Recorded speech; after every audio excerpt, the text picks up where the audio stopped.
सम्मानित साथियों, नमो बुद्धाय, जय भीम। आपका हार्दिक स्वागत आज के अंबेडकर संदेश में। आज का अंबेडकर संदेश बाबा साहब डॉक्टर अंबेडकर संपूर्ण वाङ्मय, जो कि भारत सरकार के द्वारा प्रकाशित किया जाता है, खंड 16 लेकर हम उपस्थित हुए। अध्याय नंबर 5, जिसका शीर्षक है राजनीतिक दान। साथ ही साथ इस शीर्षक के साथ में एक बात और जोड़ी गई जो महत्वपूर्ण है हम सभी के लिए जानना। वो है कांग्रेस की अस्पृश्यों को मेहरबानी करके मारने की योजना। इस संबंध में आज बाबा साहब का जो विश्लेषण है वो बहुत ही महत्वपूर्ण है। सम्मानित साथियों, महात्मा गांधी ने हरिजन सेवक संघ का गठन किया, बनाया और जिम्मेदारी क्या सौंपी हरिजन सेवक संघ को, आज के अंबेडकर संदेश में हम आपको बताएंगे। साथ ही साथ एक और महत्वपूर्ण बात यहाँ पर महात्मा गांधी के बारे में एक्सपोज हो जाएगी कि आखिर गांधी जी हरिजन सेवक संघ तो बनाए थे।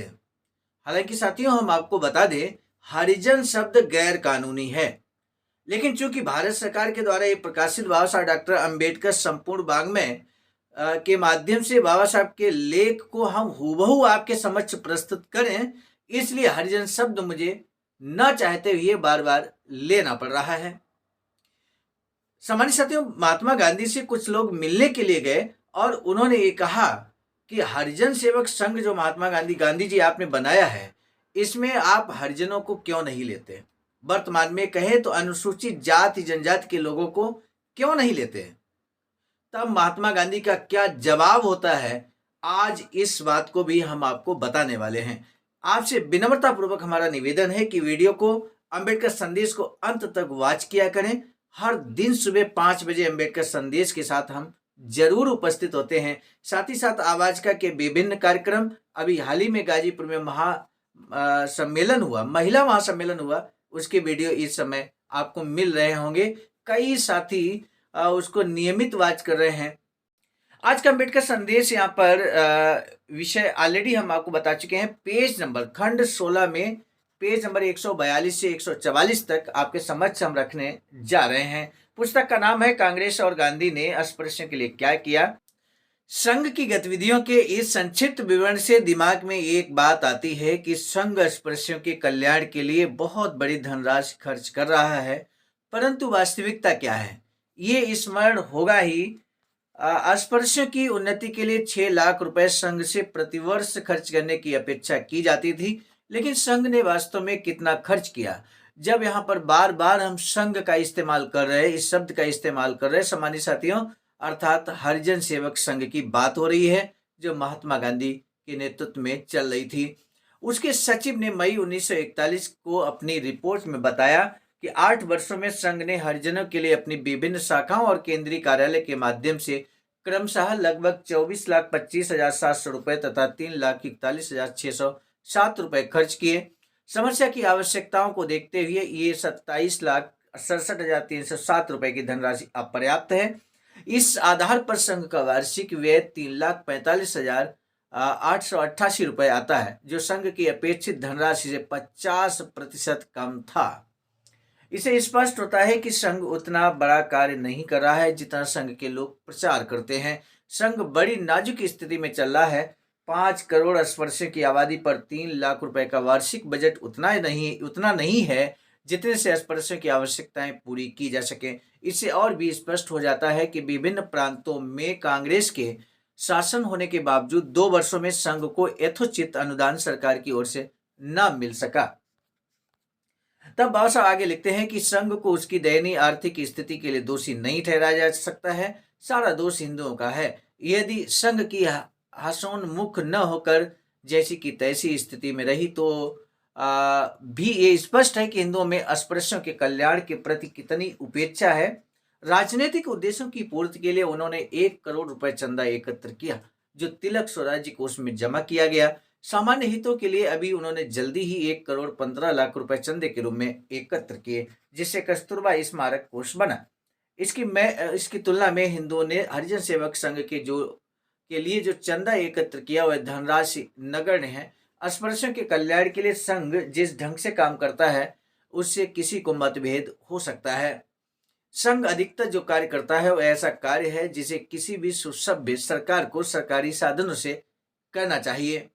ये पूछा जा सकता है कि संघ सरकार से इस कार्य को अपने हाथ में लेने के लिए क्यों नहीं कहता और उन योजनाओं पर क्यों नहीं खर्च करता जिन्हें शीघ्रता से निपटाने की आवश्यकता है। यदि विशेष स्पर्शों में संघ के प्रति वैमनस्य की भावनाएं नहीं उठ सकती, तब भी ये माना जा सकता है कि वैमनस्य की भावना मौजूद है। इन परिस्थितियों एवं कारणों पर एक लेखक ने 14 अक्टूबर 1944 को इंडियन सोशल रिफॉर्मर में क्या लिखा है ये जानना जरूरी है। वो लिखते हैं कि अनुसूचित जातियों का एक प्रतिनिधि मंडल सेवाग्राम में श्री गांधी के पास ये निवेदन करने गया कि हरिजन सेवक संघ प्रबंधक मंडल में अनुसूचित जाति के सदस्यों को भी प्रतिनिधित्व दिया जाए। ऐसी सूचना मिली कि श्री गांधी ने उन्हें उत्तर दिया कि संघ हरिजनों की सहायता के लिए है, वह हरिजन संस्था नहीं है। ये सम्मानित साथियों गांधी जी की प्रतिक्रिया है और बहुत स्पष्ट आप समझने की कोशिश कीजिए।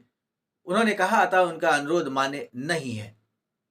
महात्मा गांधी ने यह जवाब दिया कि हरिजन सेवक संघ हरिजनों की सहायता के लिए है, वह हरिजन संस्था नहीं है जो हरिजन पदाधिकारी उसमें बनाया जाए। ये कहने का मतलब है। गोलमेज सम्मेलन में श्री गांधी ने हरिजनों के लिए सीट आरक्षण का इस आधार पर विरोध किया था वे हिंदू हैं और उन्हें सामान्य हिंदुओं से अलग न किया जाए। इसके पश्चात एरवदा पैक्ट यानी कि पूना पैक्ट में उन्होंने सीटों के बंटवारे में, एरवदा पैक्ट क्यों कहा गया, उस समय गांधी जी एरवदा जेल में बंद थे।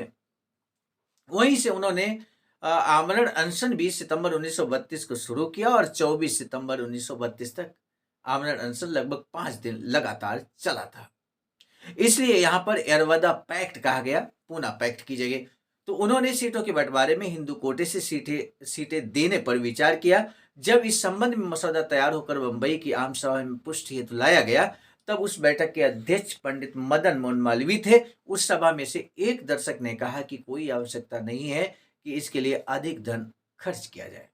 जैसा कि पंडित जी की राय है, हिंदू समाज का कलंक मिटाने के लिए धन एकत्र किया जाए, इसकी क्या आवश्यकता है। जितने भी लोग यहाँ पर उपस्थित हैं, यदि प्रत्येक नर नारी निश्चित कर ले, उपस्थित महिलाओं की संख्या काफी थी कि वे सामान्य हिंदुओं की भांति हरिजनों को भी अपने घर पर आदर का स्थान देंगे, तो यह कहकर चुप कर दिया कि तुमने उनसे भीतरी बात कही है, उनमें से कोई भी उस असत्य को अंगीकार करने के लिए तैयार नहीं है। पहली बात से मुझे ज्ञात होता है कि यह हरिजन सेवक संघ की मूलभूत कमजोरी रही है। परिणाम क्या हुआ, संघ का प्रत्येक लाभार्थी डॉक्टर अंबेडकर का कट्टर अनुयायी है, जो इस बात का परिचायक है कि हिंदुओं के प्रति डॉक्टर अंबेडकर की तरह उनका मन भी घृणा से भर गया है। इस बयान की पुष्टि में मैं कई उदाहरण दे सकता हूं, परंतु उससे बात बिगड़ेगी। मैं समझता हूं समस्त महत्वपूर्ण निकायों में, चाहे वे स्थानीय हो अथवा केंद्रीय, हरिजन पुरुषों और महिलाओं को अन्य हिंदुओं के साथ मिलाने से उससे घृणा भाव से बचा जा सकता है। हरिजनों से घुले मिले बिना उनकी सहायता करने का विचार सामाजिक सुधार की भावना के विपरीत है। सामान्य साथी, यहाँ पर जो अभी इंडियन सोशल रिफॉर्मर में लिखा था, बात उसी की कर लेते हैं। अभी पहले हम इसको कंप्लीट करेंगे और इसके बाद बताएंगे इंडियन सोशल रिफॉर्मर में जो कुछ ये लिखा है, जो हम आपको आपके समझ प्रस्तुत कर रहे हैं, इसके बारे में एक महत्वपूर्ण जानकारी यहाँ पर अलग से दी गई है, वो भी हम आपको बताएंगे। हरिजनों के उत्थान से संबंधित पहले के आंदोलनों से मैं संबद्ध था। मैंने उन पुरुषों और महिलाओं में कभी शत्रु भाव अनुभव नहीं किया। ऐसा इसलिए कि आंदोलन को खड़ा करने वाले धार्मिक विश्वास सामाजिक अभिशाप को दूर करने के लिए कटिबद्ध थे और दलित वर्गों के साथ उनका व्यवहार भेदभावपूर्ण नहीं था। मैं समझता हूं कि श्री गांधी का ये कथन ठीक नहीं था। अनुसूचित जातियों के लोग हरिजन सेवक संघ में नहीं शामिल किए जा सकते। एक मित्र ने मुझे बताया था कि जब संघ बना था, डॉक्टर अंबेडकर उसके एक सदस्य थे। मैंने ये उदाहरण इसलिए प्रस्तुत किया है कि इससे मुझे संघ के क्षोभ के कारणों तथा उसके वास्तविक स्वरूप को स्पष्ट करने का अवसर मिलता है। तो सामान्य साथियों, ये जो कमेंट यहाँ पर लिखा गया था, ये जो उद्धरण यहाँ पे दिया गया, आखिर किसने लिखा। इंडियन सोशल रिफॉर्मर में जो ये लिखा था 14 अक्टूबर 1944 को, तो ये किसने लिखा था, इस संबंध में अलग से कमेंट यहाँ पर लिखा गया। सामान्य साथियों, बाबा साहब डॉक्टर अंबेडकर संपूर्ण वाङ्मय खंड 16 में ही पेज नंबर 141 पर लिखा है कि इस लेखक की टिप्पणी का आधार 26 सितंबर 1944 को अखबारों में छपा ये समाचार था कि कुछ अछूत श्री गांधी से मिले और उनसे आग्रह किया कि हरिजन सेवक संघ की कार्यकारी परिषद में अछूतों के प्रतिनिधियों को नियुक्त किया जाए, परंतु श्री गांधी ने इनकार कर दिया। समझा जाता है कि लिखने वाला और कोई नहीं श्री के नटराजन थे। ये महत्वपूर्ण जानकारी हमको आपको देनी थी जो हमने आप तक पहुंचाने की भरसक कोशिश की है। आज का पहला प्रश्न है सम्मानित साथियों, अस्पृश्यों की उन्नति के लिए संघ से प्रतिवर्ष खर्च करने की कितना धनराशि प्रतिवर्ष खर्च करने की योजना अपेक्षा की गई थी। आज के अंबेडकर संदेश की शुरुआत में ही हमने बताने की कोशिश की है, आप जरूर इसका आंसर कर सकते हैं। बोधिसत्व बाबा साहब डॉक्टर अंबेडकर भीमराव अंबेडकर के संबंध में संघ का विचार क्या था, यानी कि हरिजन सेवक संघ का विचार क्या था। इन दो प्रश्नों में से मुझे लगता है पहले प्रश्न का जवाब देना आपके लिए बहुत आसान रहेगा। वैसे तो आप दोनों ही प्रश्नों का जवाब दे सकते हैं। किसी एक प्रश्न के जवाब का बेसब्री से हमें इंतजार रहेगा। आपके कमेंट को पढ़कर हमारा मनोबल ऊंचा होता है। आज के अंबेडकर संदेश को हम यहीं पर रोकना चाहेंगे, लेकिन इस निवेदन के साथ कि अंबेडकर संदेश अगर अच्छा लगा है तो जन जन तक पहुंचाने के लिए शेयर जरूर कीजिएगा।